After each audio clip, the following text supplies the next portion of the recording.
মণিপুর থেকে আসামে পাচারের পথে কোটি টাকার ইয়াবার পাচার ভেস্তে দিল পুলিশ। জিরিঘাটে ৬,০০০ অবৈধ ট্যাবলেট বাজেয়াপ্ত করল কাছাড় পুলিশ। গ্রেপ্তার মণিপুরের এক পাচারকারী যুবক। ধৃত পাচারকারী তামিংলং এলাকার অ্যাপোলো গ্যাংমাই বলে জানা গেছে। বাজেয়াপ্ত ইয়াবার বাজার মূল্য ১,৮০,০০,০০০ টাকা।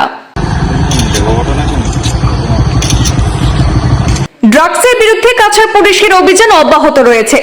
আসাম মণিপুর সীমান্তে কাছাড় জেলার জিরিঘাটে ৬,০০০ নেশাজাতীয় অবৈধ ইয়াবা ট্যাবলেট বাজেয়াপ্ত করেছে পুলিশ।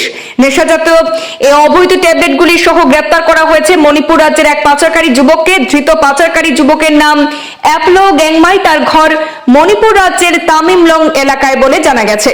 পার্শ্ববর্তী মণিপুর রাজ্য থেকে কাছাড় জেলার মধ্য দিয়ে এই বৃহৎ পরিমাণের ট্যাবলেট সরবরাহ করার সময় লক্ষ্মীপুরের পুলিশ প্রধান পার্থপ্রতিম দোয়ারা এবং তার সহকারী দল গোপন সূত্রে খবরের ভিত্তিতে তল্লাশি চালিয়ে সীমান্ত অঞ্চল থেকে এই নেশাজাতীয় ট্যাবলেটগুলি এবং সেই সাথে পাচারকারীকে আটক করতে সক্ষম হয়েছেন। বাজেয়াপ্ত হওয়া সেই নেশাজাতীয় ইয়াবাগুলির অর্থাৎ ইয়াবা ট্যাবলেটগুলির আনুমানিক বাজার মূল্য ১,৮০,০০,০০০ টাকা হবে বলে পুলিশ সূত্রে জানা গেছে। ধৃতকে হেফাজতে নিয়ে তদন্ত শুরু করেছে কাছাড় পুলিশ।